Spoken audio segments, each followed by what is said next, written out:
All right, so we'll get started. Thank you everyone for joining us tonight. Tonight's lecture is given by Dr. Edward Rosero, double board certified by the American Board of Physical Medicine and Rehabilitation. Dr. Rosero specializes in non-operative sports medicine with emphasis on treatment of sports injuries, joint pain, tendon pain, and sports-related concussion. He sees patients at our Willow Grove, Chalfont, and Doylestown offices. If you have questions throughout the presentation, please enter them in the Q&A box at the bottom of your screen, and we will take time at the end to answer them. Go ahead, Dr. Rosero. All right, thank you very much for inviting me to talk to you guys. I'm very excited about this. So what we're going to be talking about today is tendon pain. Oops, let me make sure I'm sharing the right screen. I am. All right, so what we're going to be talking about is tendon pain, and what I'm going to be doing today is going over the most advanced, minimally invasive treatments for chronic tendinopathy. This is going to, what's outside the scope is any type of major surgery, which a lot of people are trying to avoid. And what we want to do is try to go over what's out there in terms of what's there for treatment for chronic tendon pain. So my objectives for the study is I want to provide a general understanding of tendinopathy. And then what we're going to do is go through an evidence-based review of the treatment options that are available to you. Now, I do not have any financial disclosures. That reminds me, I do have one disclosure. My computer has been acting funny. I don't know if it's just, it's a new computer, but the lecture was made on older software. So I'm having some glitches, so I apologize in advance. So if you see me kind of go back and forth between two slides, it's because for some reason, either the text or the photos that I put up there didn't load, and it just takes a second for it to reload. So I apologize in advance if it seems like it's flickering or glitching back and forth. So that's my only disclosure for today.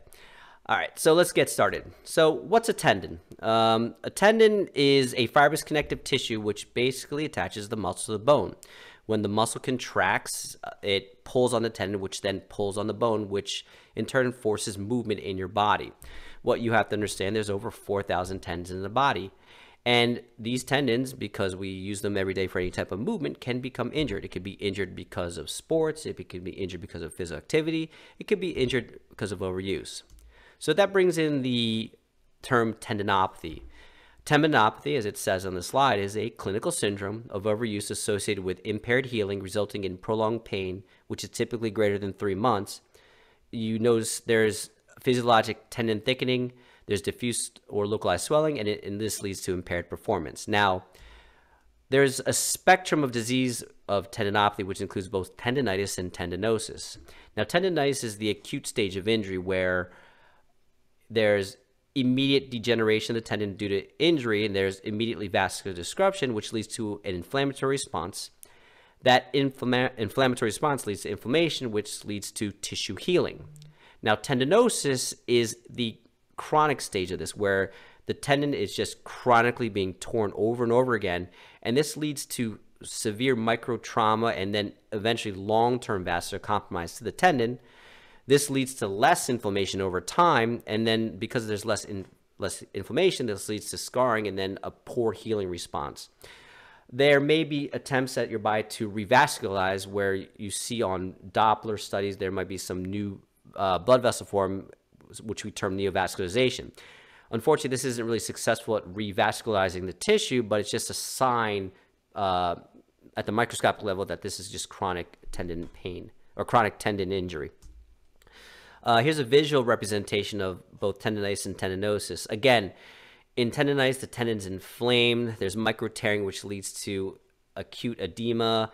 This edema brings in healing factors to help heal the tissue. And this accounts for 80 to 90% of people with tendon pain. Most of the time, this ends up being short-lived through rest, ice, anti-inflammatories. This tends to heal.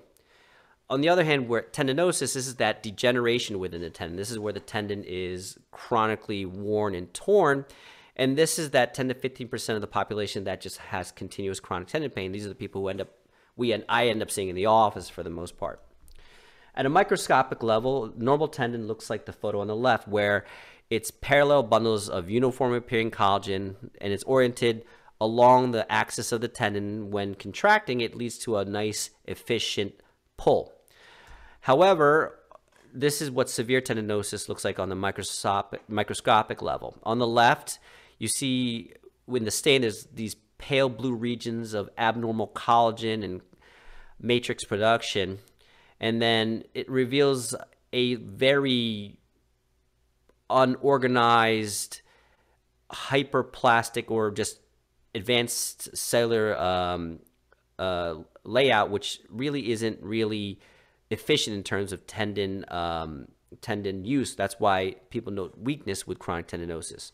On the right, you see this not widespread cellularity where it's not organized in any function, and this also leads to that tendon thickening, because normally parallel bundles are very packed in tight together, as opposed to when it's the cells are placed down randomly, it leads to like disorganization. Kind of like when you're putting away boxes in the recycling, they always have you break down the boxes, which leads to be thinner, which can pack it more tightly, whereas opposed to with chronic tendinosis, the boxes aren't broken down, and it's when you pile the same amount of boxes that aren't broken down, it's going to be a little thicker. Now, on the ultrasound level, inflammatory tendinitis on the left, you're going to see some inflammation within the tendon, but for the most part, the tendon structure itself is well organized. Where on the right, with degenerative tendinosis, you're going to see areas where there's going to be areas of that we call hypoechogenicity, where it's in that green dotted line, you're going to see areas of small micro tears, and the tendon tends to be a little thicker compared to, say, the contralateral limb or other normal tendons. Now, in summary, again, with tendinosis, the collagen within tendons is in a state of disrepair, and the tendons have just proliferated and then just become laid down in an unorganized fashion. And this is similar whether it's in the your upper body or lower body, it's going to be the same. Now, risk factors for tendinopathy can include older age. Unfortunately, there are gender differences. Males tend to have 5 times likely to have knee or patellar tendinopathy compared to females. It's still not understood. That may be due to some biomechanical differences, hormonal differences, or even sporting tendencies between the sexes. There are some biomechanical abnormalities which can be attributed to increased tendinopathy, whether it's people with different postures in their shoulder girths. Different arch types can lead to Achilles tendonitis or tendinopathy. In addition, people with prior severe tendon ruptures tend to develop tendinosis later in life compared to people who've never had a true tendon injury. Finally, there is some genetic factors where people who have tendinosis tend to get it at multiple locations compared to other people where it's just isolated to a single tendon. Other extrinsic factors that can affect people with tendinopathy, certain training errors can do it. This is often people with poor technique or people who overuse their tendons or don't really have a good training schedule. Poor environmental conditions could lead to tendinosis, as well as inadequate equipment. Now, breaking down some of the different types of tendinopathy, I'm just going to touch on this very quickly. Achilles tendinopathy, this is tendinitis or tendinopathy involving the Achilles tendon, which is the large tendon that's behind your heel, which is responsible for pushing down your foot. This happens very commonly in runners or people who do a lot of marching, such as with military recruits. Again, this can be related to poor mechanics, acute changes in intensity or volume activity. Again, this has been associated with males or people who are obese more so than females, or people who tend to be non-obese. Finally, there's been some association with the antibiotic, the fluoroquinolone antibiotics. There was thought process that people who use fluoroquinolones can develop tendinosis, especially in the Achilles tendon. What fluoroquinolones do, they create free radicals, and those free radicals can just attack a tendon tissue, causing it to weaken during the inflammatory stage of antibiotic use, and this could lead to tendinosis or tendinopathy. Signs and symptoms of Achilles tendinopathy can include burning or stiffness in the mid portion or in the area above the insertion of your Achilles tendon on your heel. Typically, your pain is worse with activity but improved with rest. There might be some tenderness when you touch the Achilles tendon. Imaging of a normal Achilles on the left side, where the tendon is thin, aligned in these parallel bundles on the left, where as opposed to on the right, you can see illustrated by that dotted line that the tendon is just much thicker, and it has this mixed intensity within the Doppler ultrasounds. That's typical ultrasound consistent with what we call tendinosis or chronic tendinopathy. Lateral epicondylitis, also known as tennis elbow, is a very common tendinopathy which we see in the office. This occurs in about 1 to 3% of the population. It's very common in tennis players. It accounts for about 20% of all tennis injuries. Again, risk factors for this can include obesity, smoking, older ages. This can be associated not only with tennis, but people do a lot of repetitive movements. And this includes repetitive movements as simple as using the keyboard or using the mouse all day. Signs and symptoms include pain, especially over the posterior lateral elbow, or with any type of movements of the wrist, particularly with wrist extension or what we call supination, where you're taking your hand from the palm going down to the palm going up. Another form of tendinopathy that's very common that I treat is something called gluteal tendinopathy.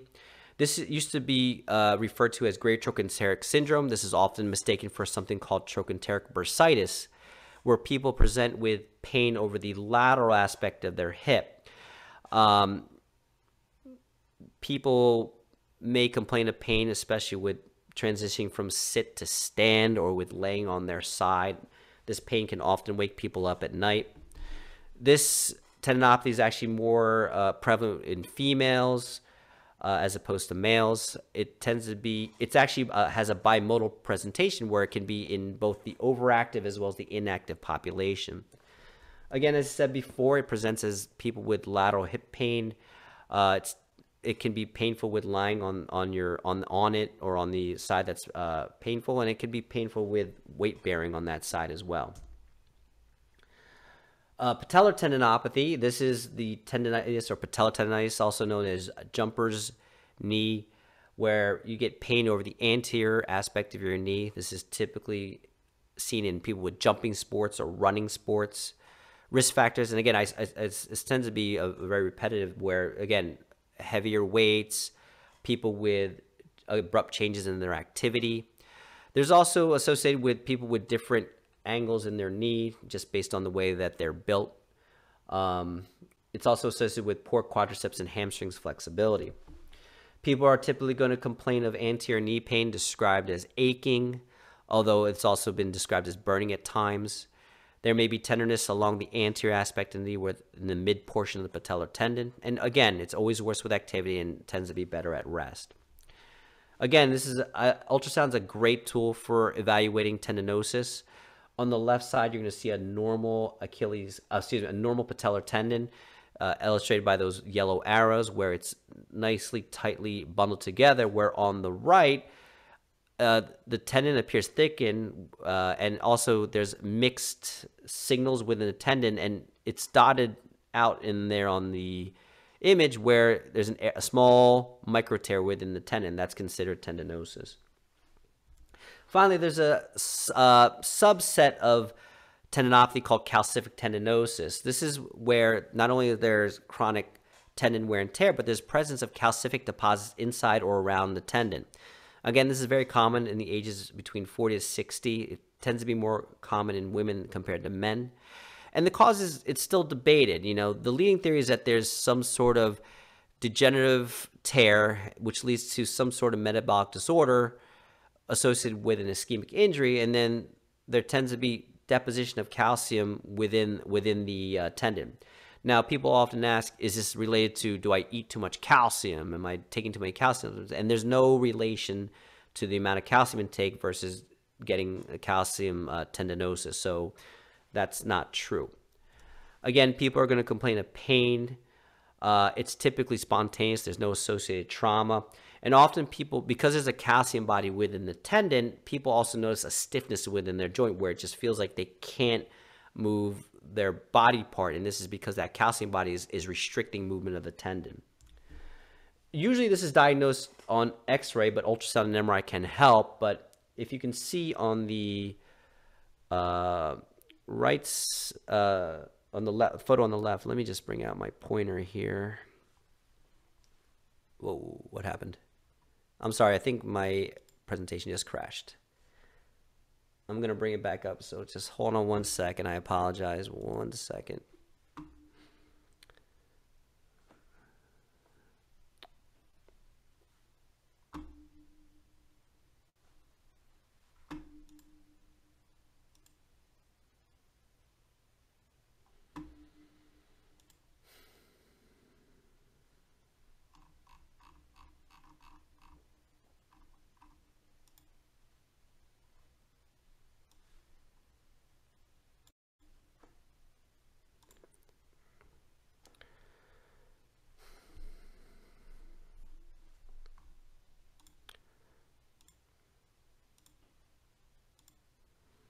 All right. Natalie, am I back on? Yes. Okay. Again, I apologize. I'm having technical difficulties, but so over here, you can see the small little density just above this shoulder over here. This is very typical. This is typical calcific tendinosis. And then this photo on the right, it's a little smaller. You can see it here. I'm just going to outline it for you right there. That's, again, another presentation of calcific tendinosis, all right? So tendinosis is typically diagnosed after failure of typical treatments where people present with pain. You have, through history, physical exam, usually the physician will diagnose you with some sort of tendonitis. And 85% of the time, through conservative methods, it's going to heal with either rest, ice, ibuprofen, maybe physical therapy or home exercise program. Unfortunately, that last 15%, those are the people who end up having chronic tendon pain. Now, after about 3 months, you're gonna see people continue with conservative treatment. It may or may not work, and then usually this is the type of injury that just ends up leading to surgery if not diagnosed properly. Now, the nice thing is that lately a lot of physicians, a lot of sports medicine physicians like myself and people who are fellowship trained are using ultrasound, which is very minimally invasive. It doesn't require any heavy equipment like an MRI, and typically can be done in the office if it's available. And this usually helps aid the physician in terms of diagnosing tendinosis. And again, as you can see with the slides I showed you before, tendinopathy is very apparent when evaluated with an ultrasound. And the faster you can diagnose it, the faster it can be healed, and usually doesn't lead to failure of treatment. Now, there's a multitude of ways to treat chronic tendinopathy. And here are the various treatments that are available, and then there's probably some that I'm even missing. And this could probably be a full 3-hour lecture just on treatments alone. But in the short period of time that we have together, I really want to focus on the most commonly used and or talked about treatments for tendinosis.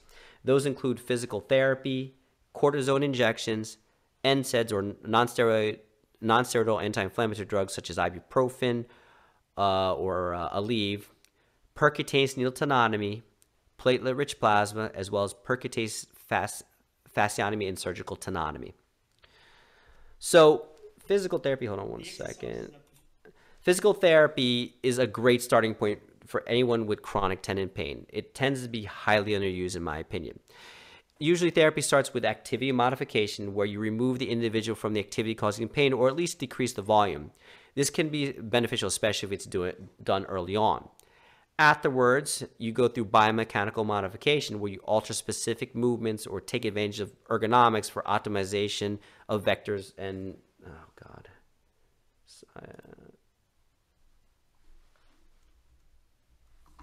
All right. Sorry again. Let me pull that back up. I apologize again.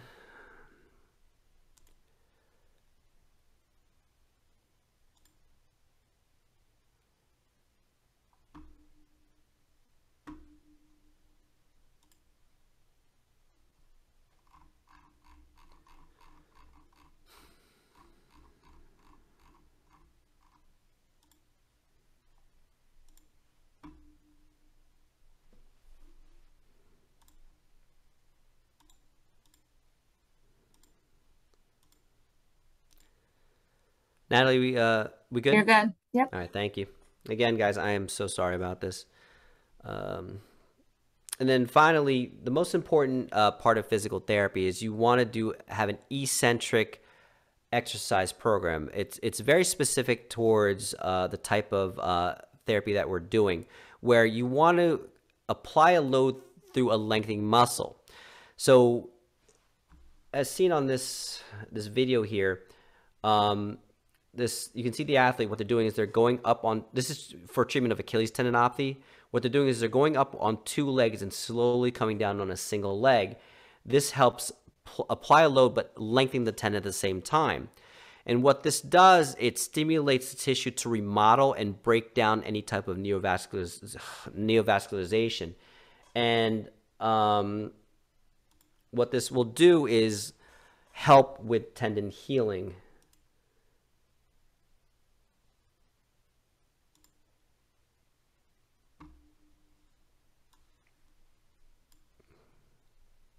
I think that slide is just breaking me down, so I'm just going to pass that slide. I'm sorry, guys.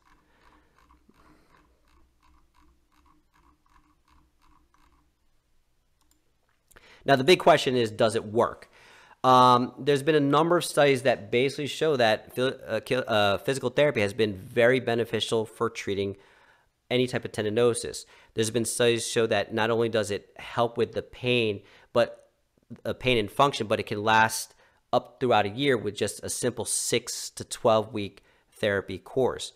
In addition, it's useful at reducing pain, especially when done appropriately. Now, what has to be looped into physical therapy is splinting, taping, or bracing. This is a common question I get is, hey, if I just wear this brace, will it help? Hey, if I use a splint, will this help? Will if I just tape my ankle before I exercise, will this help? And the main thing that you have to recognize is that there's been no studies that have demonstrated that splinting, taping, or bracing is superior to doing physical therapy alone. Usually this has to be done in conjunction. It's been noted. So you can't replace a brace for rehab exercises.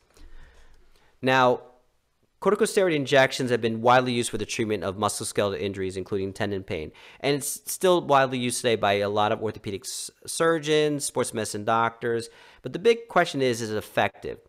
A lot of people say, hey, just get a cortisone injection if it hurts. But is it beneficial? Because what we do know about with people with chronic tendinosis is that the tendon is already weak. It's already breaking down.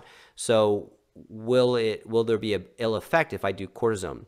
This was a systematic review to summarize the effects of locally administered glucocorticoids on tendon tissues and tendon cells.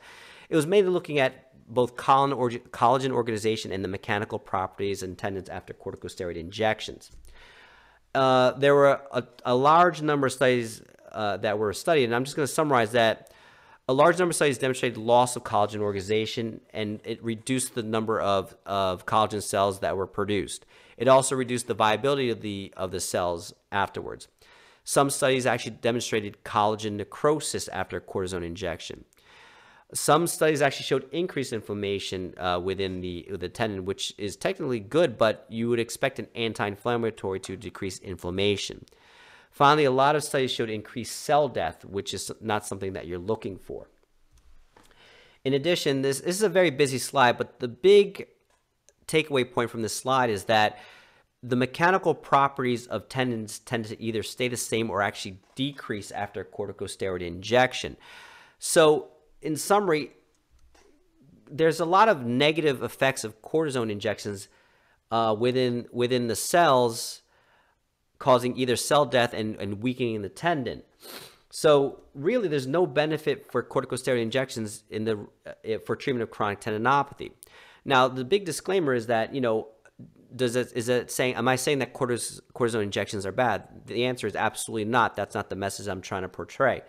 Corticosteroid injections, when used appropriately, can help a lot of conditions, orthopedic conditions out there. It's just, in terms of chronic tendinosis, it's not a recommended treatment. It's not treatment that I recommend for my patients if that's the diagnosis that we're using. I do corticosteroid injections all the time in the office, but not for chronic tendinopathy. Now, in terms of non-steroidal anti-inflammatory drugs, because tendinopathy is a chronic degenerative disease and not acute inflammatory issues, I expected similar results when I investigated.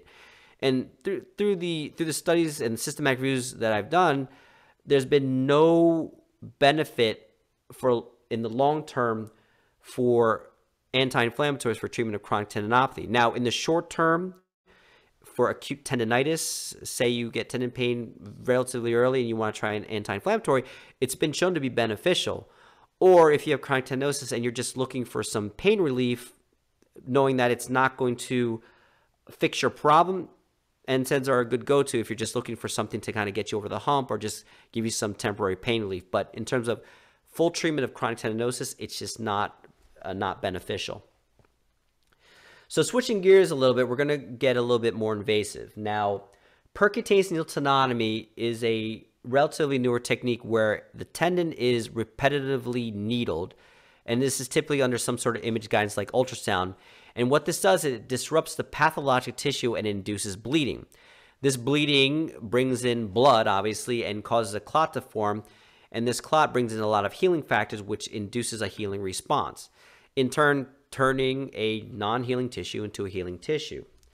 Now, this is an example of a tenotomy procedure that I've done, where this is a patellar tendon, and what I did is the area in the middle that looks a little dark, there's a small micro tear in there, and what we did is under ultrasound we repetitively needled that tendon about 30 to 50 times, which is recommended with a decently large size needle. And again, what this does is induces some localized bleeding, but breaks up some of the scar tissue that's been built up in there. And I'm sorry again. Let's bring that up.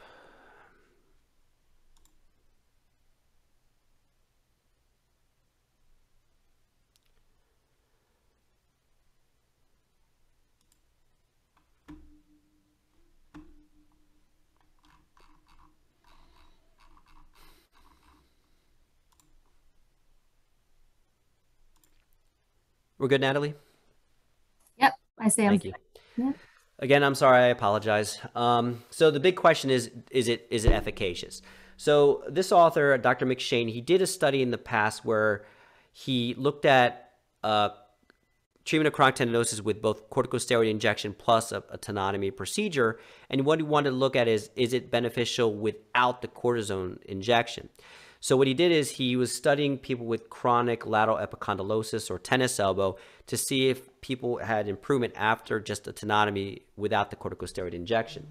He did a number of patients who failed with non-surgical treatments, including cortisone injections and anti-inflammatories and splinting. And what he did a tenotomy procedure just using some bupivacaine for anesthetization. And his main outcome he was looking for is whether is pain and their ability to perform tasks and their overall happiness after the procedure. And the results were done by telephone only. It was mainly a survey. And what he noted that 80% of the patients reported no pain after 1 week after the treatment. And then almost 100% reported no further awakenings in the middle of the night, which they were reporting prior to the study. In addition, the majority of patients, if you look at this chart, really reported no issues with function after the procedure was performed. So, and then finally, in terms of overall satisfaction, the study showed at least 57% excellent response per the patient's satisfaction, as well as a 34.6% good satisfaction, which is over 90% at least reporting good outcomes after the procedure. So in conclusion, he noted that sonographically, percutaneous needle tenotomy for tennis elbow is a safe and effective treatment and does not require any type of corticosteroid injection. Now, again, this was a retrospective study. There was no control for it, and there was no specific functional testing for it, measured text. A lot of this was just patient perception. He did a similar. There was a similar study that was done looking at more than just people with elbow tendinopathy. This was 14 different tendons, including the patellar tendon, Achilles tendon, a gluteal tendon, such as in gluteal tendinosis, an ITB, iliotibial band, and a rectus femoris or quadriceps tendon. And what they did an ultrasound-guided tenotomy procedure. They rested for about 4 weeks afterwards, and they had a gradual return to activity over the next 1 to 3 months. And really, the only thing they were looking at was pain. And overall, what they found was that after 4 weeks, the pain scores decreased and continued to stay low even at the end of 3 months. Now, this was a short study. They didn't really follow people after 3 months, but what they did note is even in this short period of time that there was sufficient data to suggest that percutaneous needle tenotomy is a viable treatment for people with chronic tendinopathy. So in conclusion, is percutaneous needle tenotomy good? The answer is yes. It's been shown to be effective for people with chronic tendinosis. Another pro about it is this can typically be done in the office with proper planning. The con is it's invasive and it's timely. You know, a procedure like this can take up to 30 to 40 minutes to perform, and it's really, you're at the subject of the skill of the ultrasonographer or the physician doing it. So that's the big con. So platelet-rich plasma is a very popular and controversial treatment for people with chronic tendon pain. A lot of practices are utilizing this procedure. The way it works is we take some of your blood, through plasmapheresis, we separate your blood, and then we discard the red cells and white cells, and we keep the platelet-rich plasma. Now, PRP has a lot of material in it which is used to help with stimulating cell growth and enhancing matrix production and overall just a chemoattractant for stem cells and monocytes. What this does is it helps with the healing process of the body. Now, there are more than 40 commercial systems that are available. And the theory behind platelet-rich plasma, it's basically a pro-inflammatory response that stimulates growth, cell growth and healing. Now, the pro to it is very safe to use, but the big con to it is that it's unfortunately not covered by any commercial insurance out there. So typically, most people are paying out of pocket to have this done in the office. So the big question is, does it work? So this was one of the largest studies done at looking at platelet-rich plasma for treatment of chronic tendinopathy. This was a large, multi-location, large patient study group retrospective review. And what it did is it was a cross-section study which looked at over 4 academic sports medicine centers. And what they did is people who participated in a PRP treatment, they were asked to fill out surveys and questionnaires after their treatment was completed. Now, there was a vast array of patients all the way from 18 to 75 years in age. They had a diagnosis of tendinosis confirmed either via ultrasound or MRI, and they had to have failed with conventional treatments such as medications, physical therapy, or even a corticosteroid injection. And what they had done was they had an ultrasound-guided platelet-rich plasma injection done. And excuse me, one thing I forgot to mention is they could not have a prior PRP injection 6 months prior to them participating. Now, PRP can be done as a single injection. People can do a repeat PRP injection because there's been studies that show that repetitive PRP injections can help. In this study, there was different criteria for whether or not you got a repeat PRP injection. If you're about, quote unquote, 80% improved, no further injections were given. If you're less than 80% improved, but you felt you were still improving, again, no injections were given. But if you were less than 80% improved and you felt you plateaued, then a repeat injection was initiated. Now, the primary outcomes is what they're looking for is people to either say they have not at all improved versus they've completely improved. The other secondary outcomes they're looking at was pain, overall functional pain, and then their overall satisfaction with the study. Now, the results, in terms of the primary outcomes, if you look at the data, 82% reported at least moderate improvement in their symptoms after the PRP therapy was completed. So in terms of a scale of is it 1-star versus 5-star, at least 82% are saying it's at least a 3-star, and with the majority being 4 and 5 star in terms of their satisfaction. Broken down with the exception of the patella, at least 81% reported at least moderate improvement in terms of the tendon that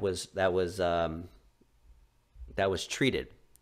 Now, in terms of the number of injections that were performed in this study, 60% of the patients in the study had only 1 injection, 30% had 2, and 10% had 3 or more. Other people who just had 1 injection, they reported at least 83% resolution. The people who had 2 injections reported 82% moderate to complete resolution, and people who had 3, at least 76% reported moderate to complete resolution. Now, in terms of the secondary outcomes, pain was decreased by an average of 5 points on a 10-point scale. 68% of people reported no pain with activities or minimal pain afterwards. 27% reported pain with activities, but they reported no issues with doing their day-to-day activities. And finally, 85% were satisfied, 13% were dissatisfied, and 2% were indifferent. So in terms of this study, this was one of the largest databases of patients treated with platelet-rich plasma, and it showed significant improvement in their symptoms and function. And people noticed they were feeling much better. The limitation of the study is that only 50% of the people who actually participated who were considered eligible. So there may be some bias in the study in terms of the number that followed up. There was no long-term follow-up after a year, and a lot of this was retrospective data, so it required a lot of people to remember how they felt about the procedure and remember how they felt after the procedure was completed. And then they didn't standardize which PRP system they used, nor did they standardize the therapy that was done either. So those were some of the limitations of the study. But overall, it was a very good study. Now, as I said before, PRP's efficacy is still being very debated. There have been very powerful studies against the efficacy of platelet-rich plasma. This is one study done by a physician, Dr. DeVos, in 2011 in the British Journal of Sports Medicine. And this was one of the best types of trials, where it's a double-blind, randomized, placebo-controlled trial. And what he did was he was looking at 2 groups. One was treated with exercise and platelet-rich plasma. The other one was treated with exercise as well as injection of saline, which was the placebo. And the main outcomes he was looking at the tendon structure. That was his main outcome. He was looking at under ultrasound. He wanted to look at neovascularization, and he was looking at these at 6 weeks, 12 weeks, and 24 weeks. And what he noticed is that everyone got better, whether you got PRP or whether you got saline. So in conclusion, what was theorized is that injection of PRP really had no effect on changing the tendon structure in terms of people with chronic tendinosis. Now, this was another systematic review done by the same author, and he looked at a lot of studies and based his conclusion there was really no strong evidence that platelet-rich plasma injections are efficacious in the management of chronic tendinopathy of the elbow. So the big question is, in summary, the pros of PRP is it's very safe because you're really just injecting the patient's own blood into a system, so the chances of having a negative effect with your own cells is close to nothing. It seems to be effective on some of the studies that I've shown you, and this can be done in the office. The big cons to it is it's invasive because it is a needle. The question is it effective? Again, there's been studies that have been pro and against it. And lastly, it is costly because this is not covered by your insurance whatsoever. Lastly, what I want to talk about is a procedure called fasciotomy and tenotomy. So this is a procedure which basically combines percutaneous needle tenotomy with a more advanced piece of equipment. Now, this is typically an outpatient procedure done in a surgery center, and it can be done with whether it's local anesthesia or with managed anesthesia care. And it's usually a small 3 to 5 millimeter incision followed by a percutaneous needle tenotomy procedure. And the reason why there's a small incision is because the instrumentation is a little bit larger than a standard needle. And this procedure is followed by a short course of immobilization followed by rehab or physical therapy. Now, this is a newer technology that was designed in the United States, and what happens is if you can see on the image in the middle of the screen, where it's a needle, but at the same time there's high pressure saline which is added to the needle, followed by suction, and this not only helps debride the tendon more fully, but it also helps clear the debris that's formed from the tenotomy procedure. So it's not only are you simulating clot formation, but you're also removing debris within the tendon. Now, the company Hydrocision and their product is Tendon. They did a study recently where they studied 29 patients who had lateral epicondylosis, and they followed them over the course of a year. And what they found is that there was improvement in pain scores about 50% starting at about 6 weeks, and it tended to last throughout the entire year. This is a graphic display of it, and as you can see, over the year, people's pain decreased at rest, people's pain decreased with lifting heavy objects, and people's pain decreased with repetitive activity. So in terms of studies, this actually has been shown to be very, very effective. A similar study was done by another company that does fasciotomy and surgical tenotomy, and this is again for people with lateral epicondylosis, where it was a much smaller study where they looked at 20 total patients, and they were looking at patient satisfaction, pain scores, functional scores, and ultrasound assessments done at about 1, 3, and 6, and 12 months for the patient scores, and then ultrasound evaluations at both 3 and 6 months. Now, what they noted was that pain dropped very quickly after the procedure and stayed low even up to a year. In addition, their functional scores, again, improved significantly within the first month and stayed that way after a year, and actually even continued to improve. In terms of ultrasound changes, at 6 months, they showed that the neovascularization reduced or resolved, the tendon thickness reduced, and the hyperechogenicity, or the change in the overall structure of the tendon under ultrasound, improved. So in conclusion, what fasciotomy and percutaneous needle tenotomy is a safe and well-tolerated alternative treatment for elbow tendinopathy with very good satisfaction and efficacy. The limit is it was a small number of patients that were done. Now, in terms of calcific tendinosis, does this work? This is probably one of the best reasons to use this procedure, because of the fact that with people with chronic tendinosis who develop calcific tendinopathy, you have that tissue within the tendon which is inhibiting healing. Now, these are two of my own patients that I showed you. Now, hopefully this doesn't crash. So again, as shown before, this is the small calcific tendinosis, which is noted here. And at 2 weeks follow-up, it's completely gone. Another patient of mine here, again, very large calcium deposit noted in the subacromial space. 2-week follow-up after the procedure, completely gone. So in my opinion, fasciotomy percutaneous needle tenotomy is a very effective treatment, especially for larger lesions and for people with calcific tendinosis. The con to it is this is something that has to be done in a surgical center just because of the equipment that's required. Some people prefer it to be done under light anesthesia, so this is something that's typically can't be done in the office. So my final recommendation in terms of people with chronic tendinosis is the best treatment for tendinopathy is prevention. As I went very early in the slide, is that a lot of people will develop tendinitis early on, and it's up to patients plus physicians to recognize tendinitis early on and then start with the conservative treatment. And this typically can go to healing without any other invasive treatment. It's usually when people develop chronic tendinosis, it's reasonable to start with either physical therapy or at least an eccentric-based exercise program.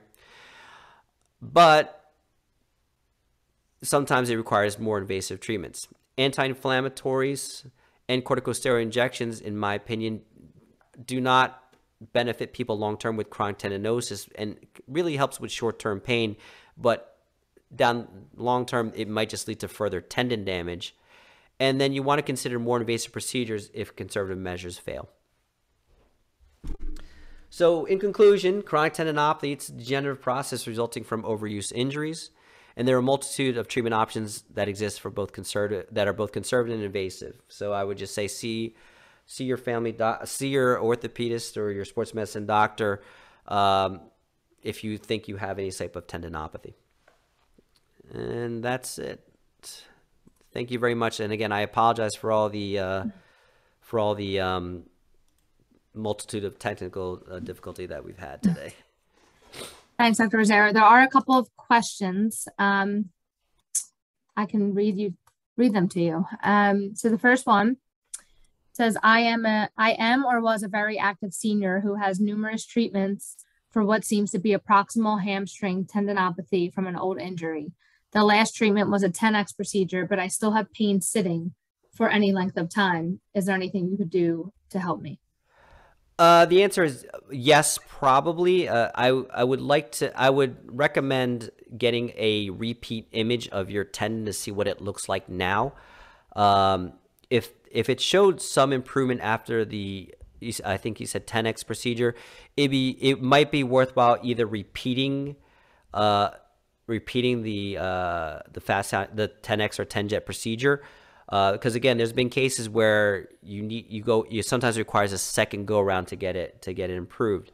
Now, this is the kind of case where if 10-jet or 10X really didn't work for you, I would probably recommend maybe considering. And again, I understand that it can be a little more expensive, but this might be the case where you might want to consider doing something like a PRP a platelet-rich plasma injection. Excuse me. Okay, the next question is a little more in depth. Can you pull up the Q&A at the bottom? Yeah, let me take a look here. The 19-year-old one? Yes. Okay, so I'm just going to read it so everyone knows.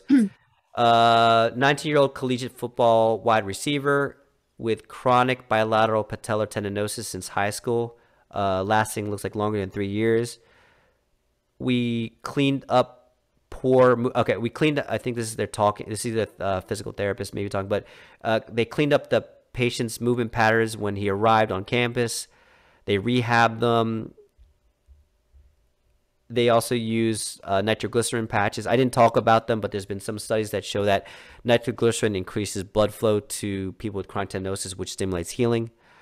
Looks like they had a PRP, barbotage, BFR.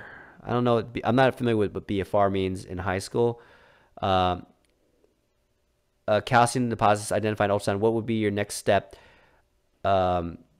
Surgical. So barbotage is similar to like the 10X and 10-jet procedure, the fascial tenotomy, but it's the way we used to do it before 10-jet and 10X was available. And the hard part about the barbotage procedure is that it's very limited to what you can fit through that needle, and it happens very commonly where the needle gets clogged, and unfortunately at that point it just doesn't get any better. Personally, with a person like this, I would actually repeat the ultrasound or repeat the MRI, see what the tendon looks like. If there's still a large calcium deposit in there, honestly, this would be the model person to try some sort of fascial tenotomy procedure, because again, fascial tenotomy works extremely well for people with calcific tendinosis. It's almost my go-to, especially with large lesions. You know, traditionally people say try a cortisone injection, but again, what we know about cortisone injections just doesn't really help people long term. So sometimes you can even go right to the tenotomy. All right, I hope that answered your question. Okay, there's another question. I have tendinopathy of the elbow, very painful. Does this move from joint to joint? I had a problem in my feet, had minor surgery with that, then moved to hands, now elbow. Can you do physical therapy at home? So to answer this question,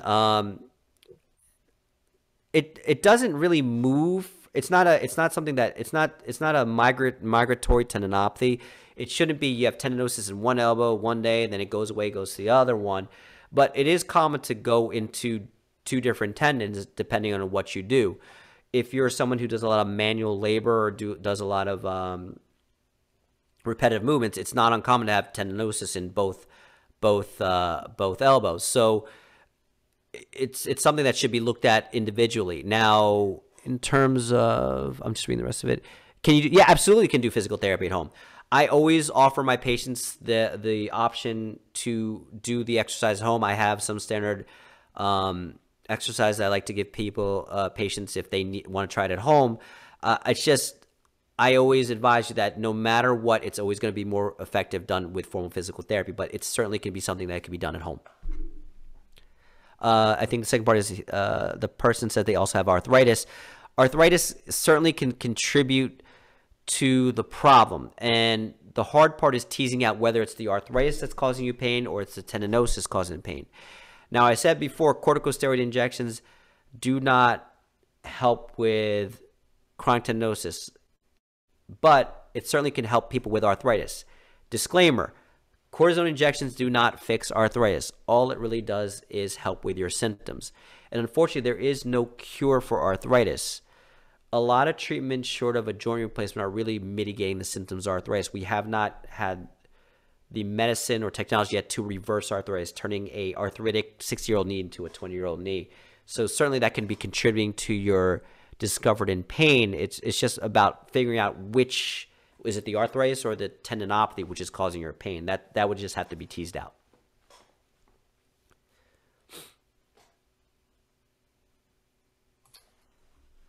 Okay, I think that was the last question. If there's any more, feel free to answer them now. If not, you can always reach out to me. All of you do have my email from the confirmation for the lecture, so please feel free to reach out if you have any further questions. If you would like to schedule an appointment, if you need assistance with that, happy to help. Thank you, Dr. Rosero, and thank you everyone for joining us tonight. It was my pleasure. And again, oh wait, there's one more here.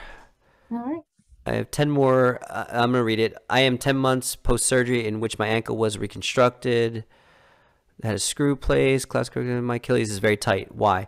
I mean, I don't know if I can answer that. That sounds like a very specific question. That would require a physical exam. It's not uncommon for people to develop stiffness after having a major surgery like you did. That would be something that should be assessed in the office. Yeah, that sounds very specific. But again, it's not uncommon for people to have tightness in certain tendons after major reconstructive surgery. So usually you can start with in terms of tightness in tendon. Usually you want to start with some physical therapy to kind of help loosen it up. And then if it's still persistently stiff, that would probably require further in-depth workup.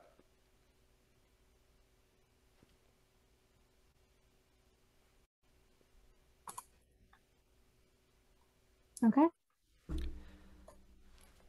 Well, thank you again, and everyone have a great night. Thank you. And again, I completely apologize about all the technical difficulties that we had tonight, but hopefully it was still beneficial.